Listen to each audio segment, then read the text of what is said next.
Welcome back. ખેડાથી મહત્વના સમાચાર. કોંગ્રેસના 3 ઉમેદવાર ફાગવેલ પહોંચશે. અમિત ચાવડા, ગુલાબસિંહ ચૌહાણ ફાગવેલ પહોંચશે. કાળુસિંહ ડાભી પણ યાત્રાધામ ફાગવેલ જશે. 3 ઉમેદવાર ભાથીજી મહારાજના આશીર્વાદ મેળવશે. ફાગવેલ મંદિર ક્ષત્રિય સમાજનું આસ્થાનું સ્થાન છે.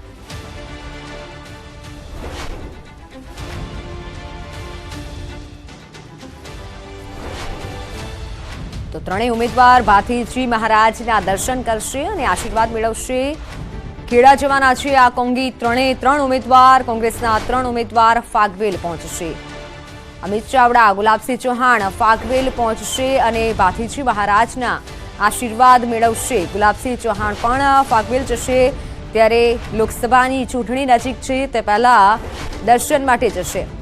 ઓનલાઈન પર સંવાદદાતા ઉમંગ જોડાઈ ચૂક્યા છે. ઉમંગ, આ 3 કોંગ્રેસ નેતા ફાગવેલ જશે અને દર્શન કરશે, શું વધુ જાણકારી? ચોક્કસથી મિત્ર, વાત કરવામાં આવે તો આજથી અહોરાષ્ટ્ર પૂરા થતા જ કોંગ્રેસના 3 ઉમેદવારો દ્વારા પ્રચારના સ્વીકાર કરવામાં આવ્યા છે.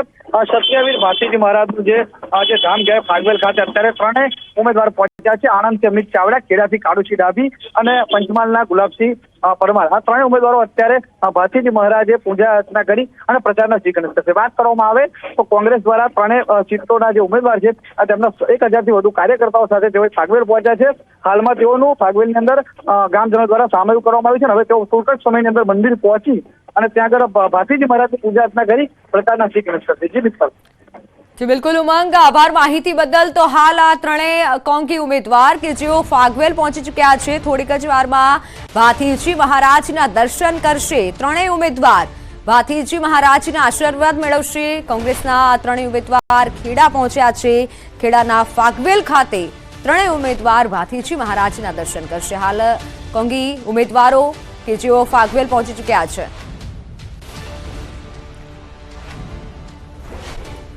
તો જૂનાગઢમાં જવાહર ચાવડા કોંગ્રેસમાં જોડાવાની અફવા. ચાવડાએ પોતાની જાહેરાત કરી છે અને ભાજપ સાથે જ રાજકીય ફેરફારના સમાચાર પાયા વિહોણા છે તેવું જવાહર ચાવડાએ કીધું છે. ભાજપ સાથે છું અને રહીશ. અબકી બાર 400 પારના સૂત્રને તેઓએ સમર્થન આપ્યું છે. ઘણા લાંબા સમય બાદ ચાવડાની સોશિયલ મીડિયા પર સત્તાવાર જાહેરાત.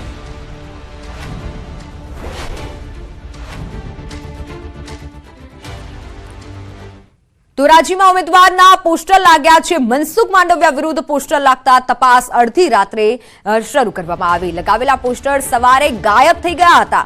પોસ્ટર અંગે પોલીસે તપાસ હાથ ધરી છે. પોરબંદર લોકસભાની ચૂંટણી હોય, ધોરાજીમાં રાજકારણ ગરમાવું છે, ત્યારે પોરબંદર લોકસભાના કોંગ્રેસના ઉમેદવાર બેનર બાબતે અજાણ છે. બેનર લાગતા ધોરાજીમાં આ ચૂંટણી પહેલા રાજકારણ ગરમાવું છે. કોને આ પોસ્ટર લગાવ્યા છે તેને લઈને પણ હવે તપાસ થઈ રહી છે. જોકે રાત્રે આ પોસ્ટર દેખાયા હતા, પરંતુ સવારે આ પોસ્ટર ગાયબ થઈ ગયા હતા. ધોરાજીમાં આ પ્રકારના પોસ્ટર લગાવવામાં આવ્યા છે. મનસુખ માંડવિયા વિરુદ્ધ પોસ્ટર લાગતા તપાસ હાથ ધરાઈ છે. ધોરાજીમાં આ પ્રકારના પોસ્ટર લગાવવામાં આવ્યા છે. મનસુખ માંડવિયા વિરુદ્ધ પોસ્ટર લગાવવામાં આવ્યા. રાત્રિ દરમિયાન આ પોસ્ટર દેખાયા હતા, પરંતુ પોલીસે તપાસ હાથ ધરી અને સવાર થતા આ પોસ્ટર ગાયબ થઈ ગયા હતા. જેથી હવે રાજકારણ વધુ ગરમાયું છે કે આખરે આ પોસ્ટર કોણે લગાવ્યા. અડધી રાત્રે જે પોસ્ટર લગાવેલા હતા, સવારે તે પોસ્ટર નહોતા જોવા મળ્યા. મનસુખ માંડવિયા વિરુદ્ધના આ પોસ્ટર લાગતા હવે વિવાદ સર્જાયો છે. તપાસનો વિષય છે. ઓનલાઈન પર સંવાદદાતા મુનાફ જોડાઈ ચૂક્યા છે. મુનાફ, શું જાણવા મળ્યું છે? કોણે આ પોસ્ટર લગાવ્યા? બિલકુલ ચોક્કસ મિત્તલ, ધોરાજીના અંદરમાં એક પોસ્ટર મનસુખ માંડવિયાના વિરોધના અંદરમાં પોસ્ટર લગાવવામાં હતા. સાથે લલિતભાઈ વસોયા કોંગ્રેસના ઉમેદવાર બી સાથે છે. રાતે પોસ્ટર લગાડવામાં આવે, સવારે પોસ્ટર ગાયબ થઈ ગયા. હાલ પોલીસ તપાસ કરી રહી છે કે કોણ પોસ્ટર લગાવી રહ્યા છે. ચૂંટણી પહેલા ધોરાજીના અંદરમાં રાજકારણમાં ગરમાવો આવી ગયો છે. બીજી તરફ વાત કરી કે જે રીતે કાવતરું ભાજપને બદનામ કરવાનું કરી રહ્યો છે, હાલ પોલીસ તપાસ કરી રહી છે કે હાલ એ વ્યક્તિ કોણ અજાણો વ્યક્તિ છે. વારંવાર પોસ્ટર લગાવે છે. ઉપલેટામાં બી પોસ્ટર લગાડવામાં આવ્યા છે, સેવંતરામાં લગાડવામાં આવ્યા છે અને ધોરાજીમાં લગાડવા છે. પણ રાતે પોસ્ટર લગાડી અને સવારે પોસ્ટર ગાયબ થઈ જાય છે. એટલે હાલ પોલીસ તપાસ કરી રહી છે. જી મુનાફ, આભાર માહિતી બદલ.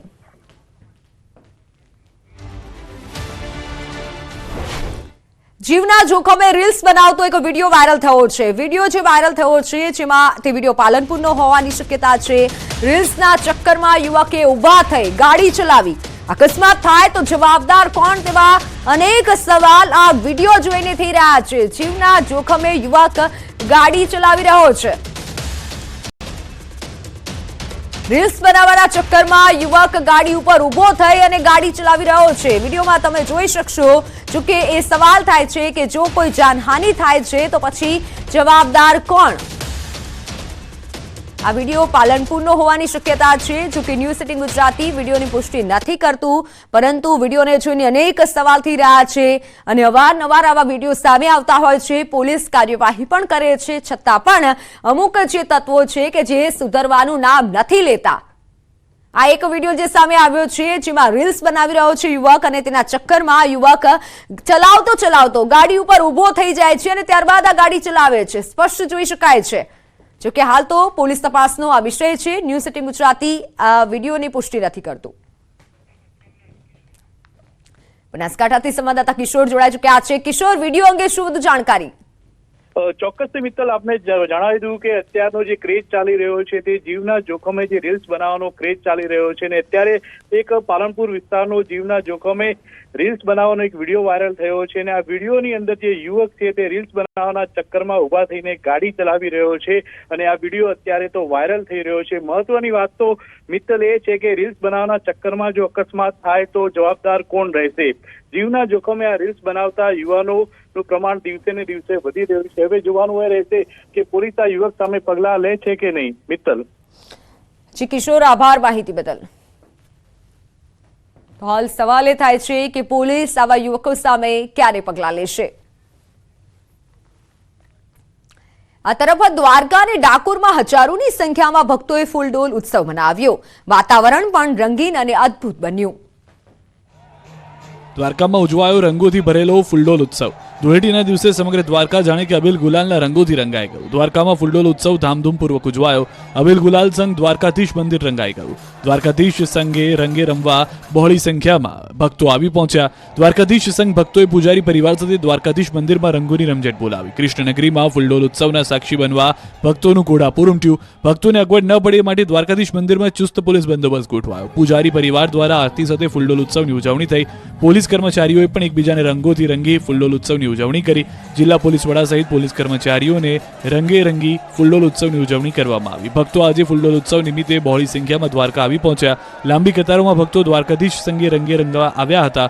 અધીરા બનતા પણ જોવા મળ્યા। દ્વારકાની બજારોમાં પણ સ્થાનિકોએ પણ ડીજેના તાલે ઝૂમી ફૂલડોલ ઉત્સવની ઉજવણી કરી। આ તરફ ખેડાના સુપ્રસિદ્ધ યાત્રાધામ ડાકોરના ફૂલડોલ ઉત્સવની ધૂમધામપૂર્વક ઉજવણી થઈ। ડાકોર રણછોડરાય મંદિરમાં ગુલાલની છોડો ઉછળી ભગવાન ભક્તો સાથે હોળી રમ્યા। મંદિર પરિસર જય રણછોડના નાદથી ગુંજી ઉઠ્યું। મંદિર પરિસરમાં ભક્તો દ્વારા ભગવાનને ગુલાલ ઉછાળી હોળી રમાડી હતી। મંદિર પરિસર પોલીસ કર્મીઓએ પણ એકબીજા સાથે હોળી અને ધૂળેટી રમીને ઉજવણી કરી। આ તરફ ગીર સોમનાથમાં પણ હોળીની અનોખી રીતે ઉજવણી કરવામાં આવી। નિસંતાન દંપતીઓ ખાસ માનતા રાખવા આવેલ છે। દરેક સમાજ હોળીની અલગ અલગ રીતે ઉજવણી કરતું હોય છે, ત્યારે ભોઈ સમાજ દ્વારા પણ હોળીની અનોખી રીતે ઉજવણી કરવામાં આવે છે। ગીર સોમનાથમાં ભોઈ સમાજ દ્વારા વર્ષો જૂની પરંપરા પ્રમાણે ઉજવણી કરવામાં આવી।